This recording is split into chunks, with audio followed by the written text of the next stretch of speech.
All right, so it is after the market has closed on the last day of January 2022, and I want to prepare my SPY chart for tomorrow to see what kind of support and resistance we're going to have. So I have my daily chart open, and I'm just going to go ahead and start plotting some pivots and some trend lines. So down here we've got these lows, and I want to put a line that goes through most of them and gets these ones as well as these two down here. I like this because it looks like there's a pivot down here that it actually touches, so I'm just going to make it exact to that one and get rid of that one. I also like this one. This is an isolated pivot, which is basically a formation of 3 candles where this candle has a lower high as well as a lower low sandwiched between these 2 candles. And when you check out the rest of the chart, you can also see that this pivot touches right here as well, and there's alignment right here. So I like those. I'm going to make a trend line from this high isolated pivot to here. This might not work out for tomorrow, but we'll see how high we go. You never know. Another pivot that looks good would probably be this low, for sure. You can see that there is some alignment over here. And maybe this. Yeah, I would go about there. And it gets through a lot of this data here, so that's looking pretty good, and it even is exactly on the close for this candle, so that looks like a good one for me. What else? Oh yeah, so I've been experimenting with different lines, like these complex trend lines. So these are ones that I think are pretty cool that actually work. So we're gonna go back to this significant event. This is March of 2020, and this is the high before the crash happened. So I want to connect this high, and I'm gonna make this line white so you can see it a little bit better. So I'm gonna connect the high of that to the high of this. I'm trying to figure out where we might get some support down here. So you can see that this cuts through the price action, but we are having reactions off of it, and the more reactions you get, the more valid this becomes. So when we come down in here, we might have a reaction off of that. I also want to do something similar by connecting this gap down, the high of that gap down, to this next high here as well. And that is going to cut through today. So I want to see, let's take a look at the 5-minute to see how this line played out today. So here's that trend line that I just drew, and when we had that big dip today, you can see it comes exactly into that line and bounces. So there is reactivity, and it's also pretty close over here as well. So here, here, and here. So this line is valid. And by the way, you can see that it's kind of like a zone of maybe 40 cent, like a 40-cent zone. So when it comes into here, there could be some reactions here as well. Let me go back to the daily chart and see if I got everything that I wanted to get.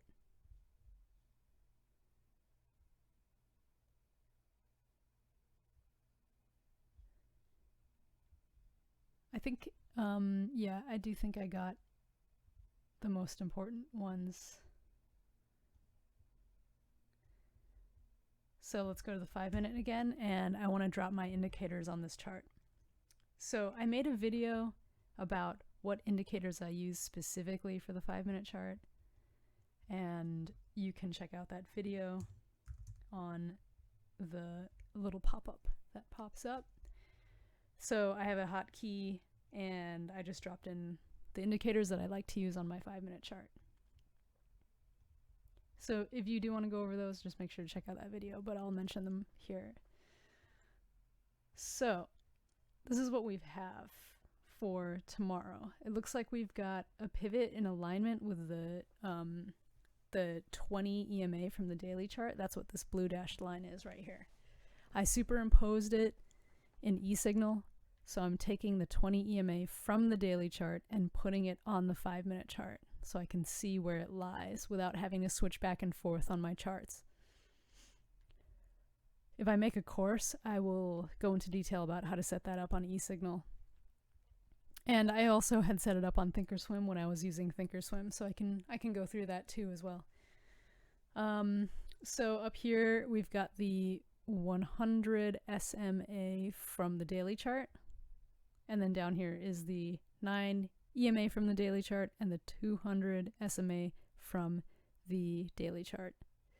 Other significant levels that are going to be updated tomorrow on my indicators is this green line and this red line. So this just indicates the previous day's high and the previous day's low. Since we're not in the next day yet, they haven't been updated, so I'll just do a quick marking of where they are going to be updated to. So tomorrow this green line is going to shift up here. And tomorrow this red line is going to shift to here. So that just keeps me in check on what the previous day's range was. And we do get reactivity when we're down in here and up in here. So here's the thing. Right now, it looks like the price is sitting in between moving averages. And sometimes when that happens, we get a lot of choppiness. In order to break out of that, we're going to have a lot of volume. And there's a lot of resistance both above and below, as you can see. So we've got a pivot. So for resistance, we have the 20 EMA from the daily and this pivot, as well as the previous day's high.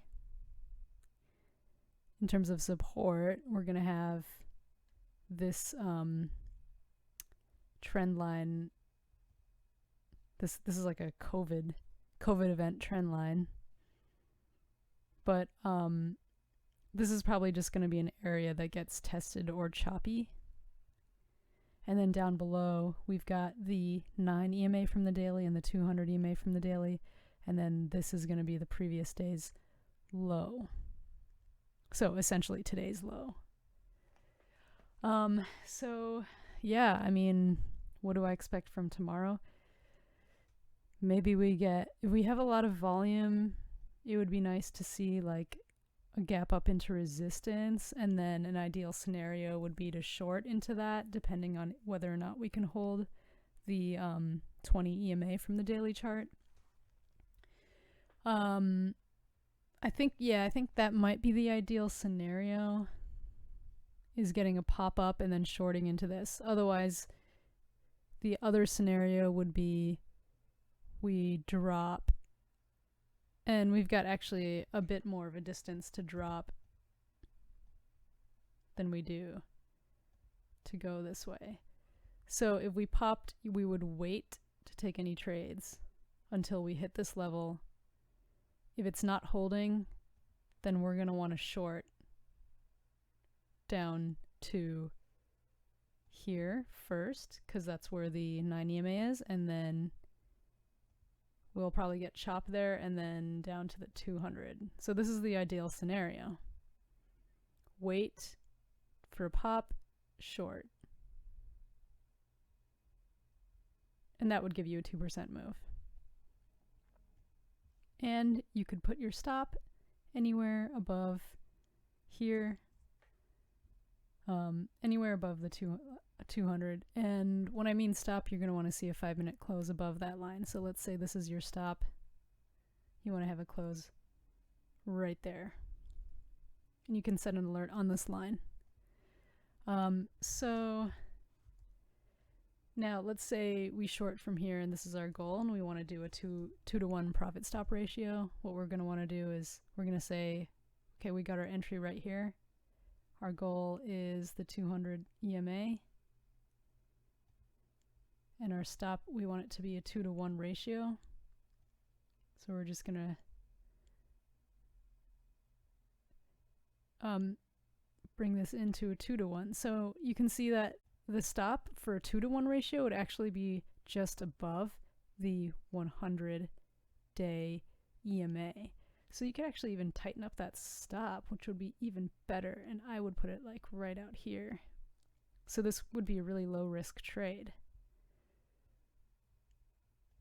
This would be actually an extremely low risk trade, but you could get stopped out really quickly. So, you know, just place your stops wherever you feel comfortable based off of your risk profile, and as well as how much capital you have to deploy into a trade.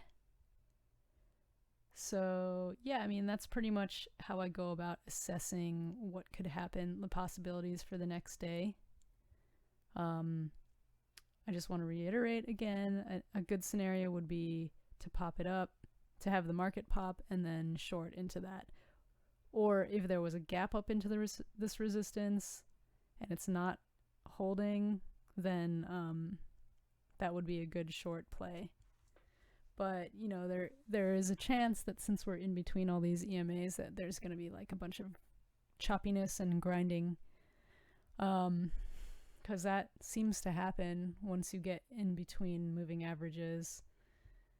So we'll see what happens. We're going to need a lot of volume to push through it one way and create direction one way or the other. There has been a lot of volatility recently, so maybe that could help, but who knows? We'll have to wait till tomorrow.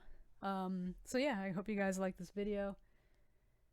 Check me out on StockTwits. I post my watch list for the morning, and I put up pivots, and now I'm adding my ideal scenarios because I realize that people are too lazy to watch my video on how to use my watch list. So now I'm just writing out what my ideal scenario is, and I only will trade if my ideal scenario comes into fruition, or as the market is moving, I see another ideal setup happen. So I like to come up with a couple different scenarios in the morning and trade the ones that look best. So check out my other videos if you're wondering about how my strategy works. I would start with how to use my watch list. All right. Hope you guys enjoyed.